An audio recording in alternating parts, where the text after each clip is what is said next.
আপনার আখেরাতের আর একটি সম্বল বলি। আখেরাতের সম্বল একটি হচ্ছে ভালো কোনো কাজ ছেড়ে যাওয়া। এমন কোনো আদর্শ ছেড়ে গেলেন, এমন কোনো কাজ ছেড়ে গেলেন যেই কাজটি থেকে বা যে বস্তুটি থেকে মানুষরা উপকৃত হচ্ছে।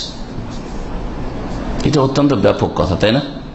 সুন্নাতে হাসানা, হাদিসের ভাষায় এটা সুন্নাতে হাসানা, ভালো আদর্শ। একটা মসজিদ বানিয়ে চলে গেলেন, আপনি তো মারা গেলেন, কিন্তু মসজিদ কিয়ামত পর্যন্ত থাকলো, নাকি চলতে থাকবে না? থাকবে না।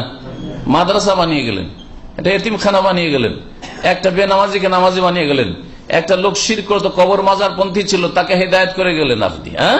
একটা লোক বিদাতি ছিল, তাকে সুন্নতের রাস্তা দেন। একটা লোক চরিত্রহীন ছিল একেবারে, হারাম খেত, হারাম কাজ করত, আর সেই লোকটি আপনার মাধ্যমে যেভাবে হোক না কেন, আপনার কথার দ্বারা হোক অথবা আপনার প্রচেষ্টা দিয়ে আপনি ইসলামিক সেন্টার নিয়ে আসলেন বা ইসলামিক সেন্টারে কিছু কিতাব নিয়ে গিয়ে দিয়েছেন অথবা সিডি বা বক্তব্য নিয়ে গিয়ে দিয়েছেন, একটা মেমো নিয়ে গিয়ে দিয়েছেন, ওর মাধ্যমেই লোকটি হেদায়েত হয়েছে। আপনি একজন সাধারণ লোক, কিন্তু আপনার মাধ্যমে কিন্তু ওই লোকটি হেদায়েত পেয়েছে।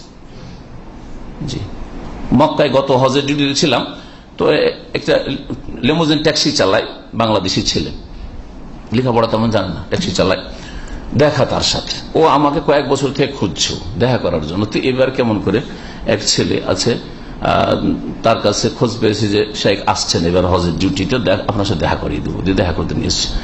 তো বলছে আমি কিভাবে হেদায়েত হলাম, আমি বেনামাজি ছিলাম, একবার বেদিন ছিলাম, আমি মক্কাতে কোন নামাজও পড়তাম না, আর মানে খুব খারাপ ছিলাম এক কথা। কিভাবে আমি হেদায়েত পেলাম? একদিন এক সৌদি আসলো, বলছে সৌদি আমাকে দেখা হইলো, দিয়ে একটা সিডি দিল, মাত্র একটা সিডি। সিডিটা 1 রিয়াল বা 2 রিয়াল, তাই না? ওর খরচ 1 রিয়ালও লাগে না। একটা সিডি যদি হোলসেল কেনা হয়তো 8 আনা হইতো বা 60 পয়সা, যাই হোক 1 রিয়াল 2 রিয়ালই ধরেন। একটা সিডি ওই সৌদি দিয়েছে, বাংলায় বক্তব্য ছিল আমার, দিয়েছে সৌদি ওর কাছে। শুনেছে, শোনার পর খুব ভালো লেগেছে। কি যে বিষয় ছিল আমার মনে নাই ঠিক, কিন্তু ও বলেছে আমাকে সাক্ষাতে, গত হজের ঘটনা। তারপরে ওর জীবনটাই পরিবর্তন শোনার পরে খুব ভালো লেগেছে এবং তার মধ্যে কিছুটা সংশোধন হয়েছে, জানার আগ্রহ এসছে, খোঁজ করছে এই বক্তব্যগুলি পাবো কোথায় পাবো করতে করতে আমাদের এক ভাই মক্কা আছে, ইউসুফ, আমাদের অনেক দিনই ভাই আছে, ওকে পেয়েছে, আজিজিয়ায় থাকে, ওকে পেয়ে গেছে। ওর সাথে দেখা কারণ বলছে যে আমি একটা বক্তব্য পেয়েছি এরকম, তো এই বক্তব্যগুলো পাবো কোথায়? শুনিয়েছে এই বক্তব্য, গাড়িতে শুনেছে এই বক্তব্য। তো এই বক্তব্য আমার কাছে হার্ড ডিস্ক আছে, পুরা ওনার সব বক্তব্য আছে, আপনাকে দেবো। সব দিয়েছে ওকে, মাশাআল্লাহ, দাঁড়িয়ে রেখেছে, সুন্দর, দিনদার, পরেজগার, নামাজি, মাশাআল্লাহ। তো কথা হচ্ছে যে ওই যে একটা সৌদি একটা ভাষাও জানে না, বাংলার একটা অক্ষরও জানে না, কিন্তু ওই যে 2 রিয়াল দিয়ে তার উপকার করেছে, সুন্নাতে হাসানা, এটা কি ভালো আদর্শ। যত লোক ওর মাধ্যমে হেদায়েত, ওই লোকটি শুধু হেদায়েত হওয়া নয়, এই লোক যে হেদায়েত হয়েছে সে দেশে গিয়ে তার স্ত্রীকে হয়তো হেদায়েত করতে পারলো, তার ছেলে মেয়েকে হেদায়েত করতে পারলো, কিন্তু প্রথম হেদায়েতের ওসিলা হচ্ছে ওই সৌদি ব্যক্তি, ঠিক না? এটা হচ্ছে আখিরাতের বড় সম্বল, একটা আখিরাতের বড় সম্বল। এইরকম সম্বল আপনি নিয়ে আসতে পারেন। ভাষা না জেনে যদি একজন সৌদি আরবি এই সম্বল হাসিল করতে পারে আখিরাতের, তা আপনি ভাষা জেনে একজন মানুষকে বুঝিয়ে অথবা একজন মানুষকে কোনো কিছু দিয়ে তার ভাষাতে কথা বলে আকৃষ্ট করে তাকে কিছু দিন একটা কিতাব দিলেন বা কিছু দিলেন, যে হেদায়েতের পথে নিয়ে আসলে, এইরকম বহু ভালো রাস্তা রয়েছে, ভালো রাস্তার শেষ নেই। কারো বাড়িতে পানি ব্যবস্থা নেই, গরিবের বাড়ি পানি একটা টিউবওয়েলের ব্যবস্থা করে দিলেন। কারো বাড়িতে বাথরুমের ব্যবস্থা নেই, বাথরুমের ব্যবস্থা করে বেহায় হয়, 5 তলাতে গিয়ে পেশাব পায়খানা করতে হয়। এককালে দেখেছি গরিবদের গ্রামগঞ্জে, উনি একটা বাথরুমের ব্যবস্থা করে দিলেন। এগুলো বিশাল নেকির কাজ। আপনি দুনিয়া থেকে চলে গেছেন, কেউ নাকি পেতে আছেন, নাকি ওই বাথরুম থেকে আপনার কাছে আখিরাতের সম্বল যাচ্ছে, উনি কল্পনা করতে পারেননি। জি, নবী করিম সাল্লাল্লাহু আলাইহি ওয়াসাল্লাম এই মর্মে লম্বা একটি হাদিস রয়েছে, জারির বিন আব্দুল্লাহ রাদিয়াল্লাহু তাআলা আনহু থেকে বর্ণিত, বুখারী মুসলিমে, সহিহ মুসলিমে রয়েছে হাদিসটি। ওই হাদিসে ওই অংশটুকু শুধু বলছি। নবী করিম সাল্লাল্লাহু আলাইহি ওয়াসাল্লামের কিছু গরিব সাহাবীরা আসলো, একেবারে গরিব, কাপড় নেই, ছেঁড়া ফাটা, ওদেরকে দেখে খুব মায়া লাগলো, আর ক্ষুধার্ত আছে, খেতেও পাইনি, কতদিন যাতে খাইনি, অনাহারে আছে। এই অবস্থায় দেখে নবী সাল্লাল্লাহু আলাইহি সাল্লাম পেরেশান হয়ে বাড়ির দিকে যাচ্ছেন, আবার আসছেন, বাড়িতেও কিছু নাই, কিভাবে কি করব? সাহাবায়ে কেরামদেরকে বললেন যে তোমরা যে যা পারো দান করো। কেউ খেজুর এনে দিল, কেউ জব এনে দিল, কেউ খাদ্যদ্রব্য এনে দিল, কেউ চাঁদি দিল, কেউ দিরহাম দিল, কেউ দিনার দিল। সুবহানাল্লাহ, এই দান খের, অনেক দান খেরাত হয়ে গেল। প্রথম যে লোকটি কাজ শুরু করে দান করেছিল, ওই লোকটি সম্পর্কে প্রথম যে কাজটি শুরু করলো, ও সবচেয়ে বেশি নেকি হলো, কারণ ওর দেখা দেখি সবাই দান করা শুরু করলো। নবী করিম সাল্লাল্লাহু আলাইহি ওয়াসাল্লাম বলছেন, মান সান্না ফিল ইসলামে সুন্নাতান হাসানা। দেখে এত খুশি হইলেন যে এদের সমস্যার সমাধান এই গরিবগুলির, অভাবীগুলির হয়ে গেল। যেই ব্যক্তি ইসলামে ভালো আদর্শ চালু করে, একটা ভালো কাজ চালু করে দিলেন। গ্রামে আপনার কোরআন শিক্ষার ব্যবস্থা ছিল না, প্রথম গিয়ে আপনি চালু করলেন। গ্রামে আপনার ইসলামিক লাইব্রেরি বলে কিছু একটা ইসলামিক কিতাব পাওয়া যেত না, বিদাতে ভরা, বিদাতি কিতাবে ভরা, একটা সহি কিতাবের ইসলামিক লাইব্রেরি করে দিলেন, সুন্নাতে হাসানা। মান সান্না ফিল ইসলাম সুন্নাতান হাসানা। সৌদি আরবে এই যে ইসলামিক সেন্টারগুলি প্রবাসীদের জন্য সর্বপ্রথম আল কাসিমে শুরু হয়েছে। আমার এক সপ্তাহ পরে ওই সবচেয়ে পুরাতন ইসলামিক সেন্টারের বক্তব্য আছে, যেটা বোরাইদাই রয়েছে, প্রথম চালু করেছেন। যেই ব্যক্তি চালু করেছেন তার নাম জানি, তাকে চিনিও, শেখ আব্দুল আজিজ। ওই ব্যক্তি যতগুলি পরে দেখা দেখি ইসলামিক সেন্টার, মদিনায় প্রথম হয়নি, মক্কাতে প্রথম ইসলামিক সেন্টার, প্রবাসীদের জন্য বাংলায় উর্দুতে বিভিন্ন ভাষায় যে বক্তব্য হবে আর নন মুসলিমকে দাওয়াত দেওয়া হবে, এই কাজ শুরু হয়নি, প্রথম আল কাসিম কিন্তু শুরু হয়েছে কাজটি। তারপরে রিয়াজওয়ালারা দেখি আমরা একটা খুলি, হ্যাঁ, তাইফে, দাম্মামে, এইভাবে খুলতে খুলতে খুলতে 200-র বেশি ইসলামিক সেন্টার আছে। সুন্নাতে হাসানা কে চালু করেছে? ও প্রথম ব্যক্তি, ওই যে আল কাসিমে। ঠিক আছে, নবী কি বলছেন সাল্লাল্লাহু আলাইহি ওয়াসাল্লাম, মান সান্না ফিল ইসলাম সুন্নাতান, যেই ব্যক্তি ইসলামে ভালো আদর্শ চালু করলো, ফাওমেলা বিহা বাদাহু, আর তারপরে এই আমলটা লোকেরা করতে থাকলো, এই কাজগুলি করতেই থাকলো, চালিয়ে দিয়ে চলে গেছে, চালু করে দিয়ে চলে গেছে, কাজ চলতি আছে, তাহলে কোতেবালাহু মিসলু আজরি মান আমেলা বিহা, যত লোক এই আমল করবে, এই কাজগুলি করবে, প্রথম ব্যক্তি 1 ভাগ করে নেকি পেতেই থাকবে। লায়ান কোসমিন ওজুরিম, সেই কারণ নেকি কমই আল্লাহ দেবেন না, যে পরে যারা করেছে ওদের নেকি কেড়ে প্রথম ব্যক্তিকে দেবেন, এরকম করবেন না। এই ক্ষেত্রে সবচেয়ে বেশি নেকি কে পাবেন বলেন তো দেখি, পরীক্ষা আপনাদের। সবচেয়ে বেশি নেকি অন্যের আমল থেকে, হ্যাঁ, যেহেতু এই সিলসিলা তিনি প্রথম চালু করেছেন, সুতরাং সবচেয়ে বেশি নেকি কে পাবেন? কার আখিরাতের সম্বল সবচেয়ে বেশি হবে? রাসূলুল্লাহ সাল্লাল্লাহু আলাইহি ওয়াসাল্লাম। আবু বকর থেকে শুরু করে কিয়ামতের আগ পর্যন্ত সর্বশেষ মানুষ যে পৃথিবীতে জন্ম নেবে মুসলিম হিসাবে, সকলে হেদায়েত হয়েছেন কার মাধ্যমে?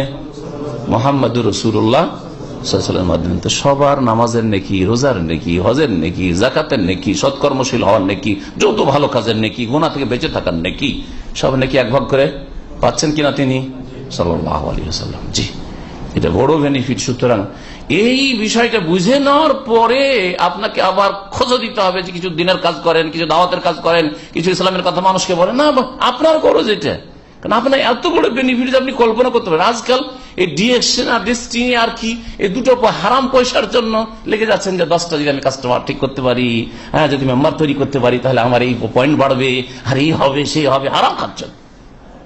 আর এত সুন্দর রাস্তা একটা আখিরাতের সম্বল, আর আখিরাতের সাথে সাথে দুনিয়াতেও আল্লাহ নগদ নগদ দেবেন, এই রাস্তা ধরার তৌফিক হয় না। অথচ আপনি একজন জ্ঞানী মুসলিম, আল্লাহ পাক যেন বুঝার তৌফিক দান করেন। যখন ভালো তরিকা যদি চালু করেন তো নেকির খাতা খুলে যাবে আপনার জন্য, আখিরাতের সম্বলের জন্য। তাহলে খারাপ আমল যদি চালু করেন, ছেলে মেয়েদের ইনকাম সোর্স হিসাবে একটা সিনেমা হল রেখে গেছে, বুড়া আছে, এরকম অনেকে আছে, হ্যাঁ, নাই, মদের দোকান রেখে গেছে, বিড়ি কোম্পানি রেখে গেছে, বাপ মারা গেছে যে বিড়ি কোম্পানি চালু করেছিল, তার ছেলেরা এখন বিড়ি কোম্পানি, সিগারেট কোম্পানি দিয়ে ইনকাম করছে, ঠিক না? এরকম হারাম বহু ব্যবসা আছে। তাহলে গুনার বোঝা 1 ভাগ করে যেতে থাকবে। যত লোক ওই হারাম খাবে, ওর কারণে যত কর্মচারী হারাম খাচ্ছে, যত ওর বা ছেলেরা, ছেলেরা মেয়েরা যত হারাম খাচ্ছে ওখান থেকে, হ্যাঁ, জি, সুদী ব্যাংক, কৃষি ব্যাংক, সুদী ব্যাংক চালু করে গেছে, আর মহাপুরস্কার পেয়ে গেছে দুনিয়ার।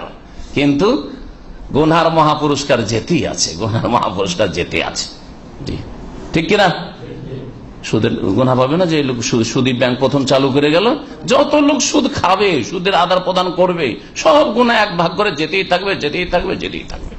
এই মর্মে ওমান সান্না ফিল ইসলাম সুন্নাতান সাইয়্যা বলে নবী করিম সাল্লাল্লাহু আলাইহি ওয়াসাল্লামের সহিহ মুসলিমের হাদিসও আছে। সময়ের স্বল্পতার জন্য বললাম না, একটি হাদিস শুধু বলি, সহিহ বুখারীর। প্রথম কে খুন করেছে?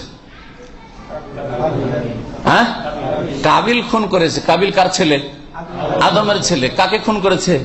তার নিজের ভাই আর আদমের আর ছেলেকে, নাম কি? হাবিলকে কাবিল খুন করেছে। নবী করিম সাল্লাল্লাহু আলাইহি ওয়াসাল্লাম বলছেন, লা তুকতালু নাফসুন যুলমা, পৃথিবীতে যে কোনো মানুষকে যদি অন্যায়ভাবে খুন করা হয়, ইল্লা কানা আলা ইবনে আদম আল আউয়াল কিফলুম মিন দামিহা, তাহলে প্রত্যেক খুনের একটা ভাগ গুনাহ আদমের প্রথম ছেলের উপর যেতেই আছে।